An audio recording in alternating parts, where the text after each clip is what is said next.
Qu'est-ce qui fait que dans la vie de tous les jours, tu te prends des tunnels et tu sais pas t'en sortir? Qu'est-ce qui fait qu'aujourd'hui, des conversations t'échappent? Qu'est-ce qui fait que quand t'es en rendez-vous de vente, t'as la sensation que la personne en face s'ennuie ou qu'il y a un malaise et que t'arrives pas à le désamorcer? J'insiste sur ce mot. Tant de questions ouvertes qui vont amener le sujet de la vidéo du jour. Aujourd'hui, l'objectif, c'est de te parler d'un sujet, d'un thème qui m'est cher, qui me tient à cœur, que j'appelle le désamorçage. Donc j'ai rien inventé, c'est un mot qui existe depuis toujours, en tout cas moi c'est le terme que j'utilise aujourd'hui pour mettre en avant un concept fort, que ce soit dans la vente ou dans une conversation dans la vie de tous les jours. Cette vidéo, c'est la première d'une série de 3 vidéos que je veux tourner sur le thème de l'écoute. J'ai sorti le stéthoscope en lien avec ça. C'est aussi des vidéos qui vont faire le parallèle avec les précédentes, j'espère que tu les as vues, sur la posture et l'OPA. Donc je suis clairement en train de faire mon OPA pour cette vidéo. Donc je le répète, l'objectif c'est de parler du désamorçage, de l'audace pendant un échange, comment faire en sorte que ton interaction avec les gens, elle soit pas gênante, qu'il n'y ait rien qui t'échappe, que tu sois pleinement dans la conversation, que tu sois dans la vérité et dans le partage. Comment je vais te mettre ça en avant? Comme d'habitude, au travers d'anecdotes, d'histoires concrètes,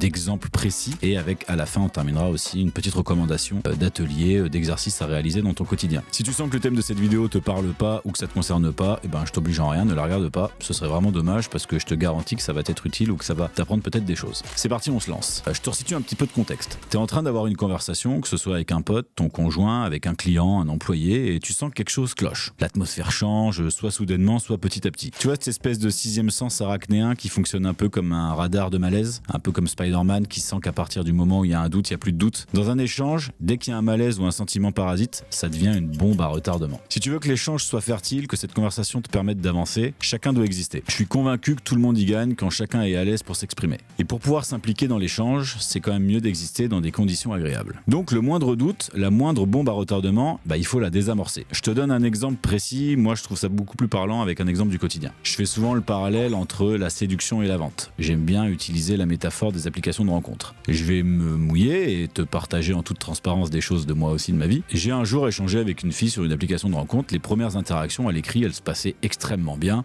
Il y avait du répondant, un bon feeling, on s'entendait très bien tout de suite, on s'envoyait des vannes, etc. C'était très à l'aise. Je propose rapidement qu'on se rencontre, donc comme un bon prospecteur, je propose un rendez-vous.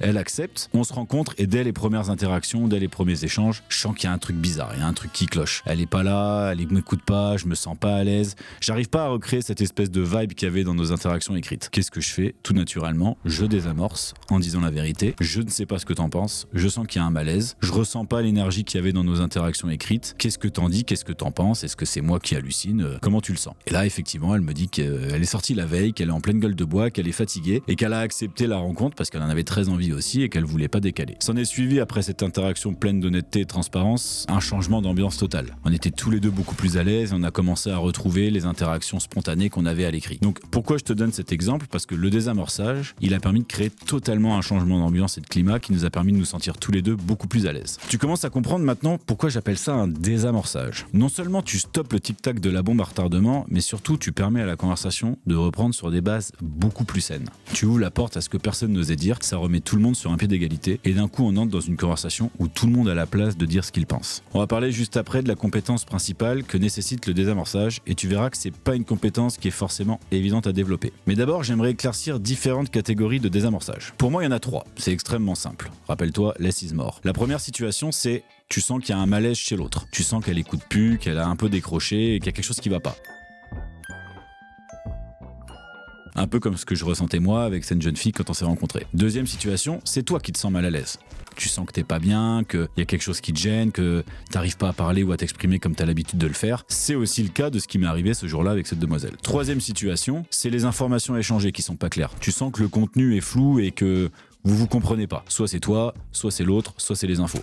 Ça peut aussi être les 3. Donc je suis convaincu que si tu te situes dans une de ces 3 situations ou que si même tu ressens les 3 en même temps, c'est important de désamorcer. Comment ça se passe? En l'exprimant, en verbalisant, en disant la vérité, en le partageant ouvertement. Encore une fois, s'il y a un doute, il n'y a pas de doute. Pose la question, clarifie, et désamorce, tout simplement. Verbaliser un problème, c'est déjà le résoudre à moitié. C'est ça le principe du désamorçage. Je t'invite vraiment à pas être de cette catégorie de personnes qui, comme on dit, savent pas lire une pièce. T'as sûrement déjà entendu l'expression anglaise « read the room ». En gros, c'est personnes qui savent pas ressentir l'ambiance autour d'elles. T'as sûrement déjà repéré quelqu'un dans ton entourage qui arrive absolument pas à lire la salle. Il capte pas l'atmosphère, ni à saisir si on l'écoute ou pas, ou si tout le monde s'en fout. On a tous un tonton qui parle sans s'arrêter, ou un pote qui met tout le monde mal à l'aise avec ses blagues et qui continue quand même. Je reviens des chiottes, n'y allez pas avant 2 heures. Faut lever la tête du guidon. Mais c'est plus facile à dire qu'à faire. Et pour ces gens-là, c'est bien plus dur à mettre en place. Quand on parlait du 6e sens de Spider-Man tout à l'heure pour lire l'ambiance et le malaise, tout le monde n'a pas été piqué par l'araignée. Et certains ont même refoulé ce 6e sens. Alors, est-ce que ça peut se développer? Eh bien, je suis convaincu que oui. Et on parlera d'un exercice pour travailler ce sujet dans une prochaine vidéo. En attendant, essaye déjà de rester le plus lucide possible pendant les échanges et de prendre la température de l'atmosphère régulièrement. Que ce soit l'état de ton interlocuteur ou ton propre état à toi, ou juste même la clarté de votre échange, faut pas hésiter à te demander si t'as l'intérêt de tout le monde autour de toi. Mais alors comment mettre tout ça en pratique? Bon, moi tu sais qu'en tant que coach, je pense que la répétition fixe la notion. Bah déjà, rien de plus simple, essaye avec tes proches. La prochaine discussion que tu auras avec un ami ou un membre de ta famille, dès que t'as le sentiment que l'un de vous décroche ou quelque chose cloche, essaye d'en parler, tout simplement. Et à force de rendre le désamorçage naturel, tu vas devenir un vrai démineur de conversation. Comme ça, tu sais quoi faire la prochaine fois que quelqu'un d'un peu lourd te met un tunnel pendant une demi-heure en soirée. Désamorce. Dis la vérité, n'aie pas peur et de l'audace. Et sinon, envoie-lui la prochaine vidéo parce qu'on va lui apprendre comment être moins envahissant, moins directif et plus à l'écoute. Abonne-toi, mets la cloche si tu veux pas rater ça et n'oublie pas de mettre en commentaire tes meilleurs désamorçages, j'ai hâte de voir ça.